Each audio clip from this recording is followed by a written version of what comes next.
Assalamualaikum warahmatullahi wabarakatuh.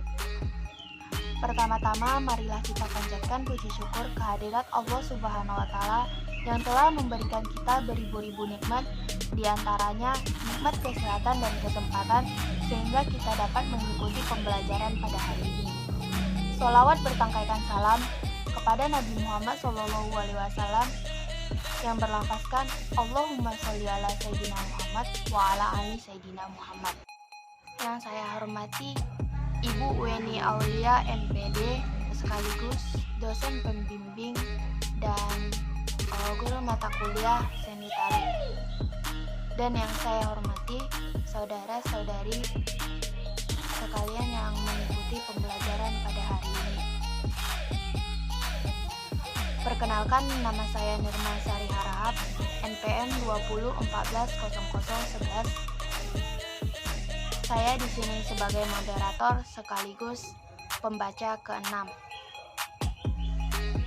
Baiklah, di sini kami dari kelompok 1 akan mempresentasikan hasil makalah kami yang berjudul Seni Tari. Oke, langsung saja kita ke pembaca pertama. Kami persilahkan kepada saudara Amrijul Alwi Hasibuan. Kami persilakan dengan segala hormat. Baiklah, terima kasih kepada moderator. Selanjutnya saya selaku makalah pertama akan membacakan latar belakang. Latar belakang terciptanya materi ini adalah karena begitu banyaknya kesenian-kesenian tari yang berada di Indonesia. Yang B, permasalahan. Yang pertama, apa pengertian seni tari? Yang kedua, bagaimana pengaruh seni tari di Indonesia? Yang ketiga, sebutkan ragam seni tari yang ada di Indonesia. Yang keempat, berfungsi sebagai apa sajakah seni tari yang ada di Indonesia? Yang kelima, apa sajakah keunikan seni tari? Selanjutnya C, tujuan penulisan. Tujuan kami menulis makalah ini adalah untuk mendapatkan nilai yang memuaskan. Di luar dari itu, makalah ini ditulis untuk mengingatkan pembaca bahwa betapa banyaknya keunikan seni tari di Indonesia. Sekian, saya kembalikan kepada moderator. Oke, terima kasih kepada saudara Amrijul yang telah membacakan hasil makalahnya. Selanjutnya yang akan dibacakan oleh saudari Ummi Kalsum Siregar. Kepada saudari kami persilakan dengan segala hormat. Assalamualaikum warahmatullahi wabarakatuh. Perkenalkan, nama saya Ummi Kalsum Siregar, NPM 20140213. Saya akan melanjutkan pembacaan makalah dari Amrijul Alwi Hasibuan. Pembahasan A. Pengantar seni tari. Seni tari merupakan seni yang dilakukan mimik, gerak, dan tingkah laku seseorang. Dengan gerak yang teratur, diiringi musik, tarian akan menjadi lebih indah. Tari dapat diartikan juga sebagai gerak tubuh secara berirama yang dilakukan di tempat dan waktu tertentu untuk keperluan pergaulan, mengungkapkan perasaan, maksud, dan pikiran. Seni tari terbagi menjadi beberapa macam, diantaranya 1. Seni tunggal atau solo. Tari tunggal Nusantara adalah jenis tari yang diperagakan oleh seorang penari. Pada dasarnya, istilah tunggal hanya menunjukkan jumlah penari saja, sementara jenis tarian dapat dimainkan oleh seseorang atau lebih penari. Misalnya, tari merak bisa menjadi tari tunggal, bisa pula menjadi tari berpasangan atau kelompok. Sifat tari tunggal menuju ke arah psikologis yang akan menjadikan seseorang yang subjek atau objek dalam suatu kegiatan. Sifat tari tunggal terdiri atas lirik. Lirik yaitu tarian yang memusatkan pada subjek atau keadaan diri pribadi seperti bahagia atau haru atau senang. Epik yaitu sifat tari yang mengarahkan pada nilai luar diri seperti kagum atau manja. Contohnya tari Gambir Anom dari Jawa Tengah, tari berkelompok atau grup, koreografi, tari yang dibawakan oleh banyak orang atau lebih dari 2, tari berpasangan atau duet pas de duets, tari yang dilakukan oleh dua orang berpasangan seperti laki-laki dengan laki-laki, perempuan dengan perempuan, laki-laki dengan perempuan. Contohnya tari Damar Wulan, tari Roro Mendut, tari Perang Suryo Subali. Sekian dan terima kasih. Terima kasih kepada saudari Umi yang telah membacakannya. Selanjutnya dibacakan oleh saudari Aini Putri. Assalamualaikum warahmatullahi wabarakatuh. Baiklah, saya akan membacakan materi B. Sejarah seni tari. Perjalanan dan bentuk seni tari di Indonesia sangat terkait dengan perkembangan kehidupan masyarakatnya, baik ditinjau dari struktur etnik maupun dalam lingkup negara kesatuan. Jika ditinjau sekilas perkembangan Indonesia sebagai negara kesatuan, maka perkembangan tersebut tidak terlepas dari latar belakang keadaan masyarakat Indonesia pada masa lalu. Menurut Sudarsono, tahun 1977, salah seorang budayawan dan peneliti seni pertunjukan Indonesia menjelaskan bahwa secara garis besar perkembangan seni pertunjukan Indonesia tradisional sangat dipengaruhi oleh adanya kontak dengan budaya besar dari luar atau asing. Berdasarkan pendapat Sudarsono tersebut, maka perkembangan seni pertunjukan tradisional Indonesia secara garis besar terbagi atas periode masa pra-pengaruh asing dan masa pengaruh asing. Namun apabila ditinjau dari perkembangan masyarakat Indonesia hingga saat ini, maka masyarakat sekarang merupakan masyarakat Indonesia dalam lingkup negara kesatuan. Tentu saja masing-masing periode telah menampilkan budaya yang berbeda bagi seni pertunjukan, karena kehidupan kesenian sangat tergantung pada masyarakat pendukungnya. Perkembangan masyarakat dari keseniannya tidak merupakan perkembangan yang terputus satu sama lain, melainkan saling berkesinambungan. Terima kasih kepada saudari Aini Putri yang telah membacakannya. Selanjutnya akan dibacakan oleh saudari kita, Desi Barasa. Assalamualaikum warahmatullahi wabarakatuh. Nama saya Desi Barasa, NPM 20140007. Di sini saya akan melanjutkan pembacaan dari pemakalah ketiga. Edi Sediwati menggambarkan secara vertikal perkembangan tari dalam 5 tahapan, yaitu yang pertama, tahap kehidupan yang terpencil dalam wilayah-wilayah etnik. Yang kedua, masuknya pengaruh-pengaruh luar sebagai unsur asing. Yang ketiga, penembusan secara sengaja atas batas-batas kesukuan. Yang keempat, gagasan mengenai perkembangan tari untuk taraf nasional. Yang kelima, kedewasaan baru yang ditandai oleh pencarian nilai-nilai. Di setiap wilayah Indonesia belum tentu telah mengalami tahapan tersebut. Bahkan dalam wilayah-wilayah tertentu mungkin masih ada dalam tahapan yang pertama. Jika ditinjau sekilas perkembangan Indonesia sebagai negara kesatuan, maka tahapan perkembangan tari tersebut terkait dengan perubahan struktur masyarakat. Masa pra-kerajaan pada masa ini dapat diidentikan pula dengan masa pra-Hindu atau masa pengaruh budaya asing. Masih banyak terdapat di daerah pedalaman yang terpencil yang diwarnai oleh kepercayaan animisme. Menurut pengamatan Sudarsono, sisa-sisa pertunjukan yang berbau dengan animisme, penyembahan nenek moyang, dan dibintangi totem masih bisa dijumpai di Irian Jaya, pedalaman Kalimantan, pedalaman Sumatera, pedalaman Sulawesi, dan beberapa daerah di Bali yang disebut Bali Aga atau Bali Mula, seperti Triunan dan Tenganan, serta di Jawa. Perwujudan tari pada masa itu diduga merupakan refleksi dari satu kebulatan kehidupan masyarakat. Baik, itulah pembacaan dari saya. Terima kasih. Terima kasih kepada saudari Desi Barasa. Selanjutnya akan dibacakan oleh saudari kita, Umi Kalsum Harahap. Kepada saudari, kami persilakan dengan segala hormat. Bismillahirrahmanirrahim. Assalamualaikum warahmatullahi wabarakatuh. Perkenalkan, nama saya Ummi Kalsum Harahap, NPM 20140010. Di sini saya akan melanjutkannya. C. Jenis seni tari. 1.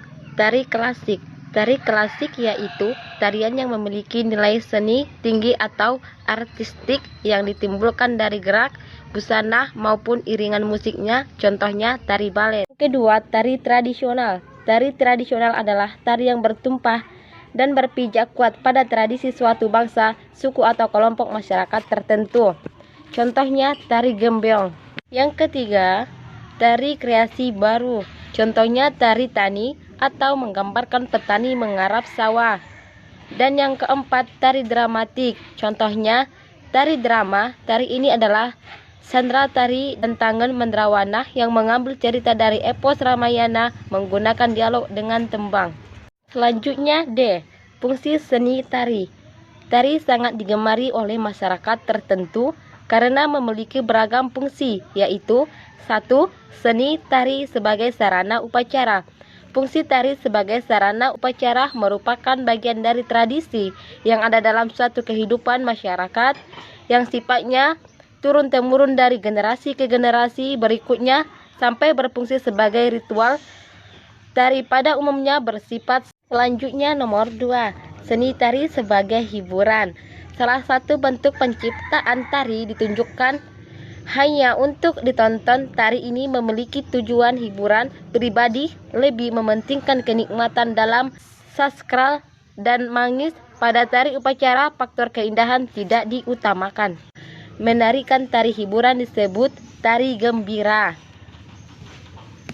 Pada dasarnya, tarian gembira tidak bertujuan untuk ditonton, akan tetapi tarian ini cenderung untuk kepuasan pada penariannya. Tarian ini untuk konsumsi publik dalam penyajiannya terkait dengan berbagai kepentingan, terutama dalam kaitannya dengan hiburannya, amal bahkan untuk memenuhi kepentingan publik dalam rangka hiburan saja. Terima kasih kepada saudari Ummi. Selanjutnya akan dibacakan oleh saya sendiri. Oke, di sini saya akan melanjutkan dari bacaan yang telah dibacakan oleh saudari Ummi Kalsum Harahap. 3. Seni tari sebagai penyalur terapi. Jenis tari ini biasanya ditujukan untuk penyandang cacat fisik atau cacat mental. Penyalurannya dapat dilakukan secara langsung bagi penderita cacat tubuh atau bagi penderita tunawicara dan tunarungu, dan secara tidak langsung bagi penderita cacat mental. Pada masyarakat daerah timur, jenis tarian ini menjadi pantangan karena adanya rasa tidak sampai hati. 4. Seni tari sebagai media pendidikan. Kegiatan tari dapat dijadikan media pendidikan seperti mendidik anak untuk bersikap dewasa dan menghindari tingkah laku yang menyimpang dari nilai-nilai keindahan dan keluhuran, karena seni tari dapat mengasah perasaan seseorang. 5. Seni tari sebagai pertunjukan. Tari pertunjukan adalah tari yang biasanya bertujuan untuk menyambut tamu, acara pernikahan, dan acara-acara lainnya. Dan biasanya juga untuk mengembangkan pariwisata suatu wilayah. Contoh tari pertunjukan di Indonesia adalah tari Sandra Tari Ramayana yang dipertunjukkan untuk menarik para wisatawan yang datang ke Yogyakarta. Terima kasih. Oke, selanjutnya akan dibacakan oleh saudari Hokipa. Assalamualaikum warahmatullahi wabarakatuh. Perkenalkan, nama saya Hokipa Harahap, NPM 20140012. Di sini saya akan melanjutkan pembacaan pemakalah dari Nirma Sari. Ragam seni tari. 1. Jakarta. Ciri-ciri tari daerah Jakarta. 1. Busana memiliki kombinasi 2 warna mencolok 3. Gerakan lincah. 4. Iringan musik gamelan gembang kromong. 2. Daerah Sunda. Ciri-ciri tari daerah Sunda. 1. Memiliki busana memiliki kombinasi warna mencolok. 2. Gerakan bervariasi dari yang lembut hingga tegas dan lincah. 3. Iringan musik gamelan. 3. Daerah Jawa. Ciri-ciri yang dimiliki oleh tari daerah Jawa. 1. Busana dengan motif dan warna simbolik. 2. Gerakan ada yang mengalir, tenang, dan ada yang tegas. 3. Iringan musik gamelan yang lebih lengkap. F. Unsur-unsur tari. 1. Gerak. Gerakan tubuh manusia dalam mewujudkan gerak sehari-hari. Gerak olahraga, gerak bermain, gerak bekerja, gerakan pencaksilat. Jenis gerakan seperti tersebut di atas apabila harus diwujudkan ke dalam bentuk gerak tari, pada puncaknya harus distilisasi dan distoris. Tari merupakan relaksasi dan penegangan otot yang secara penghayatan menghasilkan ekspresi gerak untuk berkesenian. Gerakan tari berwujud jenis gerak yang telah distilisasi atau didistorsi. Wujud gerak yang secara impulsif bersifat lembut dan mengalir, tegas, terputus-putus, dan tegang kendur, dan gabungan lemas kencang, lemas lambat cepat, patah-patah, mengalir, dan sebagainya adalah bentuk distorsi. Terima kasih kepada Saudari Hokipa. Yang selanjutnya akan dibacakan oleh Saudari Teresia. Selamat pagi, perkenalkan nama saya Teresia Juniarin Cendaha, NPM 201400016. Baiklah, di sini saya akan melanjutkan membaca makalah tentang unsur-unsur tari, yaitu yang ketiga tentang waktu. Dalam tarian, dinamika tari terwujud melalui cepat lambat gerakan yang dilakukan oleh penari. Unsur dinamika ini apabila dijabarkan membutuhkan waktu gerak. Penari bergerak menggunakan bagian anggota tubuh dengan cara berubah tempat, merubah posisi, dan merubah kedudukan tubuh membutuhkan waktu. Perubahan gerak, perpindahan tempat, dan penempatan kedudukan sikap tubuh ekuivalen dengan kebutuhan waktu yang dapat dijelaskan melalui cepat lambat, panjang pendek, dan banyak sedikit gerakan dilakukan butuh di dalam proses yang terjadi. Dengan demikian, waktu menjadi bagian integral dari gerakan yang dilakukan. 4. Tenaga. Dalam gerak tari yang diperagakan, indikasi yang menunjukkan intensitas gerak menjadi salah satu faktor gerakan tersebut dapat dilakukan dan dihayati. Tenaga terwujud melalui kualitas gerak yang dilakukan. Pencerminan penggunaan dan pemanfaatan tenaga yang disalurkan ke dalam gerakan yang dilakukan penari merupakan bagian dari kualitas tari sesuai penghayatan tenaga. Penghasil gerak dalam hubungannya dengan penggunaan tenaga dalam mengisi gerak tari sehingga menjadi dinamis, berkekuatan, berisi, dan anti klima, merupakan cara membangun tenaga dalam menari. Ekstensi atau penegangan dan relaksasi atau pengendoran gerak secara keseluruhan berhubungan dengan kualitas, intensitas, dan penghayatan gerak tari. Teknik mengakumulasi kualitas dan intensitas gerak tari dikoordinasikan melalui perintah kerja otak secara koordinatif. Kelima adalah ekspresi. Ungkapan ekspresi di dalam tari lebih cenderung dimanipulasi atau sering disebut distilisasi. Perbedaan ekspresi diri secara langsung dan ekspresi tari berhubungan terletak pada perubahan psikologis pembawaan suatu karakter. Ungkapan penghayatan ekspresi diri terletak pada perbedaan ekspresi sehari-hari lebih vulgar. Baiklah, terima kasih. Terima kasih kepada Saudari Teresia. Yang selanjutnya akan dibacakan oleh Saudari Riza Saputri Rambe. Assalamualaikum warahmatullahi wabarakatuh. Perkenalkan, nama saya Rija Saputri Rambe, NPM 20140106. Saya akan melanjutkan pembacaan makalah dari Teresia.